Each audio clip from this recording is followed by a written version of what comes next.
Hello, all of you vaingloriously wonderful people. This is the Western Nightblade, and I'm about to find out if it'll off-road. This is the second most voted for vehicle this week, coming in with 25 votes. You can vote for the vehicles you want to see featured in Will It Off-Road by clicking on the link in the description down below. And of course, as always, we have your comments from previous videos. Thank you for taking the time to leave your comments, feedback, suggestions, whatever it may be, good or bad. I appreciate that you take the time to leave those comments. So, I'll just get this out of the way right now. Motorcycles in GTA Online are nice to look at, and that's about it. I know there's biker gangs out there, people who love bikes in GTA, but the physics of them are just all weird. They're just wonky. They should have like their own set of handling files, honestly, and I don't know that they really do. I mean, I know each car has its own entries, but they shouldn't really work with the same physics as other land vehicles because they work totally different in real life. The Western Nightblade, no exception. What we're going to run into with the Nightblade is it doesn't have the best turning radius, so it can be a bit difficult to get around corners. I mean, even though it's a modern bike, it is still pretty much in the chopper style. Maybe a cruiser, but so it has a really long turning radius, and there are times when it will get its double clutch or midline speed boost drive, midline speed drive, whatever you want to call it, when you least expect it, and it can cause issues. I mean, it's a bike, so it's getting up the mountain quick. I'm leaving behind the Sven and Commander Hobo. I mean, they're miles behind. I think one of them had a bit of an issue, but there we go. The brakes were a little bit of an issue on that one, and that was what I was about to mention with this bike. It has those big, giant red brake calipers that are apparently just for show. At least that's what Sven said. They're just for show. Because I was mentioning them when we were hanging out in Discord while recording this video. By the way, you can hear those Discord conversations in the Will It Off-Road Behind the Scenes series. And you're thinking, wait a minute, I've never seen those videos listed on your channel. Well, that's because they're not listed on my channel. They're uploaded as unlisted videos, and the only way to get the link to them is by being a supporter of the channel, either through a monthly pledge on Patreon, becoming a YouTube member, or a Twitch subscriber, and then on our Vainglorious Discord server, in the Vainglorious Supporters text channel, I post a link, and you get those videos a day before Will It Off-Road goes live, so you actually get to know the results a day before everybody else. But the Nightblade's not doing bad. I mean, it's not getting, a blistering breakneck speed here. It'll be up under 3 minutes, which makes it decent for off-roading, but definitely isn't threatening any of the top 10 vehicles anytime soon, that's for sure. And we are up 2 minutes, 56 seconds. So will the Nightblade off-road? Yeah, sure, most bikes will. Unless you talk about a scooter or something like that. However, out of the 8 motorcycles I've tested, this one's 8th. It's about 6 seconds slower than the Hakachu Drag. Just to give you a little bit of perspective. Looks like Commander may have had issues coming up the mountain. His saddler was a little battered. That time of 2 minutes 56 seconds also makes the Nightblade 49th out of 209 vehicles as of this test right here. Makes it about 0.2 of a second faster than the Scramjet to get up the mountain, just to give you a little bit of perspective. But it is at least in the top 25% of all vehicles. Couldn't break the top 10, but it did get that top 25. Just being careful of my speed, since I've already had an issue with the brakes not wanting to stop me. I don't want to go flying off the mountain on a bike. Not to say it's not going to happen. Just keep watching. There's both myself. Well, just keep watching. I'll leave it at that. As we get toward the bottom, it's spectacular. But it's pretty easy enough to get the bike down the mountain. Again, the only real issue is that turning radius, plus just the wonky physics of motorcycles in GTA. I mean, I have 2 biker clubhouses, one on each character, full of bikes. Oh, I managed to land on the hiker. I didn't even notice that during editing. I didn't even catch that. That's awesome. But I've got, what, more than 20 bikes. I even have some in regular garages. And I don't ride them unless daily objectives require it. But check this out. Hit a rock, and I went airborne. I mean, that's like a good, what, 5-6 seconds in the air. Of course, my bike, you can see sliding down the hill. It took me a minute to find my bike because it's hidden perfectly beneath my Secura Serve buzzard icon. I had to actually expand out the map because I didn't notice it at first. And once the map was expanded, I saw it, and it's right down by the railroad tracks, so I need to run. Sven offered me a ride, but one of the rules of Bullet Offroad is I cannot receive any assistance. That's just how it goes. You can't help the vehicle, and you can't help me if I'm trying to get back to the vehicle, which is often the case on bikes. About the only time I'll take a ride is if the vehicle's been destroyed, which with it sitting on the railroad tracks, I don't know. It could be in bad shape. Commander went rushing down to see what the case is. Gave me a bit of relief by telling me that the bike is not actually on the tracks. It's just right next to them as the train comes peeking out of the tunnel. There's definitely a euphemism there, but I'm not going to touch it. So now to get back up to the trail, I mean, I could have just cheated and gone just straight over, but I want to get somewhat over to the trail that we departed. Because we did skip quite a bit of it. I mean, I went flying, but look, I mean, the bike went, it skipped this whole portion, essentially. So, yeah, I wanted to get at least some of it in there. Not the fastest bike around. I like this bike, though. I love the look of it, and I love the look of the bike that it's based on in real life. Like, if I were to buy a bike in real life again, I used to have one years ago. But if I were to buy a bike again in real life, I forget exactly the name of the one it's based off of in real life, but it would be on my list. It would be like in my top 5.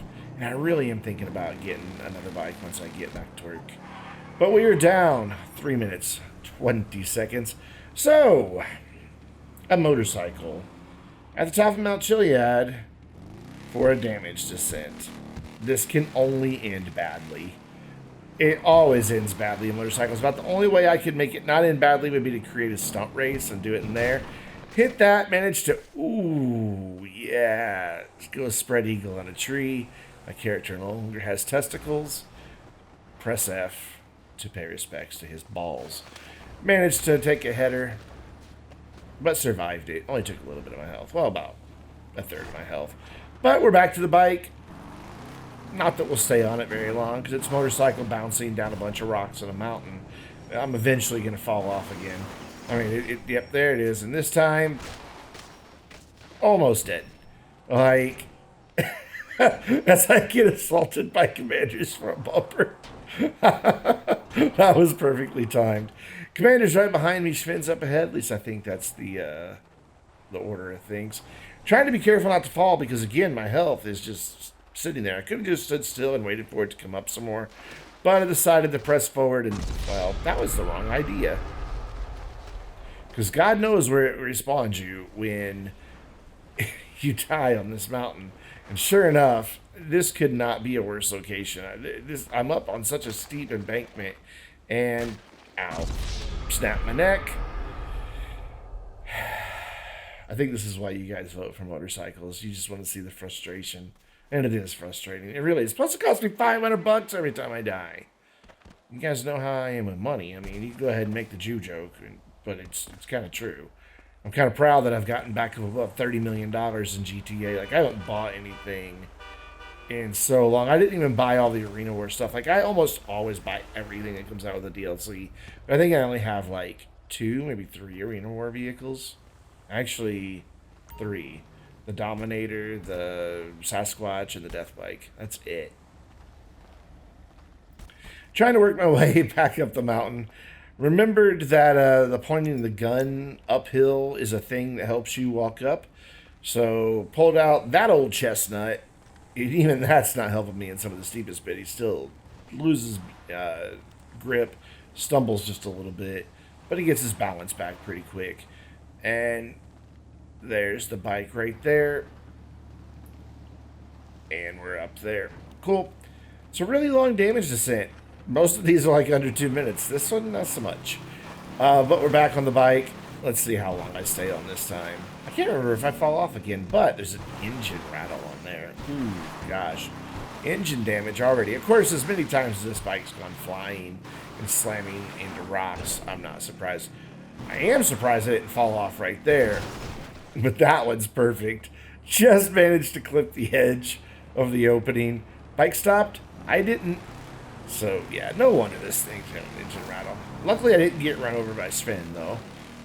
And if you're playing Will It Off-Road Bingo, you've definitely had a lot of them that can come up in today's video. Went up and over the thing, thought, well, that's a shortcut I'll take, and went under the sign. It almost looks like I should be able to fit under that sign, honestly. So I must have just barely clipped it. But we have to go back down into the trench, into the bumpy, muddy bit, because that's where the route goes. Once again, off. Sven does a spectacular roll onto the wood pile and back off. That was pretty cool, you gotta admit. I have no idea where Commander and his saddler are, but I am down 3 minutes, 40 seconds. So let's take a look at the damage on the Nightblade. Headlights gone, engine damage, and I died several times. Which means we're now going to go take a look at the two trucks that accompanied me up and back down the mountain. And they're both all marked out there. Commander with his do-rag. And yeah, they're pretty beat up. But that is going to bring us to our next vehicle. The Brute bus. Top voted vehicle this week with 32 votes. And don't forget, please don't forget to go vote for the vehicles that you want to see featured in Will It Off-Road by clicking on the links in the description down below. We've got one or two that are pretty faithful to vote. Okay, so let's stop. As you watch a comment on the screen come up here in just a second. That hiker, Sven ran over his friend with the taxi cab, and that hiker, instead of taking it on Sven, tried to hijack Commander out of Commander's truck that he stole. I don't know why. And then ran away, and that's why you saw him running down the path toward me. But yes, thank you for that comment. As early as I edit this video for the voiceover, I don't have comments for the next Will It Off-Road yet. These are edited and ready to go before the next week's or the previous week's even went live. So, yeah, that's why I'm kind of not for sure what the comments are sometimes. So I try to get these edited as quickly as possible because they consume a ton of space on my hard drive. By the way, this video is in 1080p this week. Windows Update installed over the weekend to the latest version of Windows 10. And when it did, it undid my little workaround I had in place to get the game to play in 4K and then downscale to my 1080p monitor. That's right, I only see it in 1080p. But the game is being rendered in 4K, and Bandicam hooks into the game, not what's on my display. That's why I'm able to record a 4K image and upload a 4K video, even though I don't have a 4K monitor. So the bus is doing all right so far. I managed to break a window just then and knock out a hiker twice with the same bus. But we're to a point where we struggle. Hiker's been hit a third time now, and she's still not dead. Sounds like Sven just got her a fourth time. I think he kept running over and just for good measure to ensure she was finally gone. I think he's actually parked on top of her right now. Anyway, so had to back the bus up because it's clearly going to require momentum. That's the only thing that is going to be the saving grace for this bus. I've not been optimistic going in that the bus would make it. Every time I've seen a bus lately that I've had some downtime in GTA, I grab it and drive it all the way out here to the country or to the woods and practice with it. And before recording this video, I've never gotten a bus up the mountain. So I wasn't really optimistic going in, and I've tried 6 or 7 times now before this one. It's rare that I practice a lot, but I wanted to see if it could be done, figure out what areas it struggled in, and find some strategies to get it past those areas. Anything I could do. Gonna employ the issue or the strategy of dumping the handbrake, basically holding the handbrake and stopping. And I know last week you guys were probably wondering, why didn't I do that with the fire truck? And I did do it with the fire truck. I just edited the video down. I kept trying with the fire truck for like a good 10 minutes after I just edited it and called it a DNF.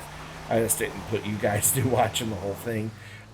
Basically, when you try to hit the handbrake on the fire truck and then rev and dump it, as soon as you hit the handbrake, the fire truck would just start sliding backwards. The handbrake was not strong enough to hold the fire truck in place. It just instantly started sliding backwards and would go all the way back down the hill with its wheels locked. So that's why you didn't see me doing that in the fire truck. I did try it. You just didn't see it in the video, but it wasn't going to work. And it's not, I mean, it's working better here in the bus. I do inch forward a little bit, but I'm not optimistic this thing's ever going to really make it up the mountain with that method. I tried half throttling. I tried 3/4 throttle, quarter throttle, anything, but the wheels just start spinning. And then as soon as I do, I hit it. But I'm going to call it and say, will it off-road? Nope, it's a DNF. Joins 22 other DNF vehicles, including one other service vehicle, also a bus, the Dash Hound. It DNF'd as well.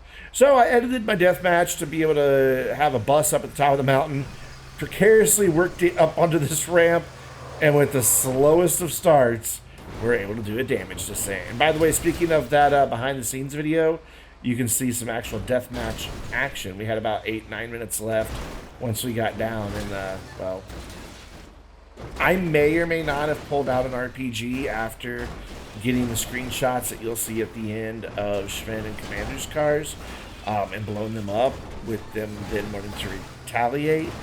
And if you're a channel supporter, you can see that deathmatch. It was quite good. I had many failed attempts of getting into a jet, and in Tula's, Sven wasn't having it. He did not allow it to happen with his explosive rounds and his sniper rifle. I should have never put it on owned weapons.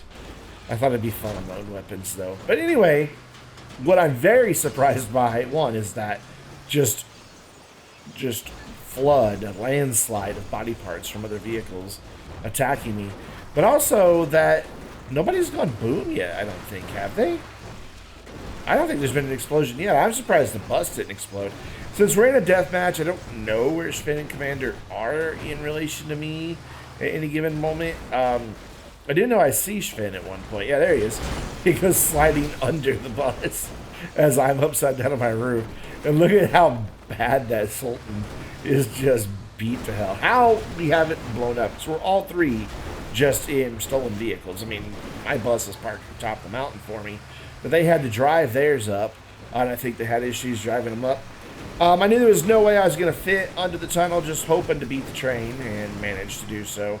The engine is already rattling on the bus, so that's not good.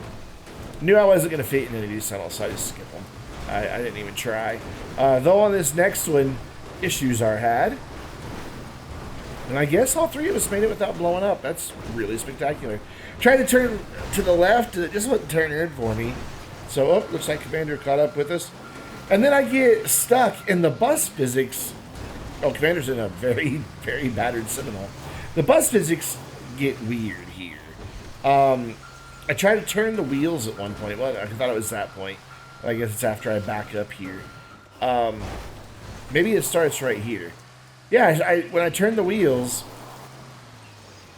I guess that's code to buses to roll over. You know, that's an interesting strategy to try to get up out of the ditch. But that's what it did. So I'm just trying my best to get this thing up. And now this time we just go completely over. Commander and Sven were just laughing their asses off at me at this point. But there was nothing I could do. It just kept doing that. Decided to go back a little bit farther and try again. Mainly because I either need speed or a slightly less steep area. So I try to go to the right, where it isn't quite as steep. And then we're going to go back down into the ravine. You'd call it, I guess we could call this a ravine. Try to get up here, and the front is snow plowed. Mostly up. There we go, made it up. But I don't quite make the turn, managed to catch one last little obstacle. Finally get it straightened out as Commander plows to the fence, and we're down 3 minutes, 30 seconds as Sven accidentally rear-ends the bus. So let's take a look at the damage. All the windows and headlights are gone. The rear passenger door is gone. Significant body damage and engine damage.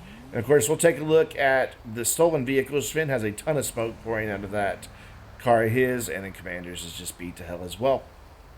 But that is going to do it for this week's Will It Off-Road. I hope maybe this week we had a bingo winner. If you're not playing along with bingo, there's a link in the description down below. You can play that. If you get bingo, just throw bingo in the comments. And don't forget to go vote for the vehicles that you want to see featured in upcoming Will It Off-Road. And until next time, I'm Brandon, reminding you to stay vainglorious.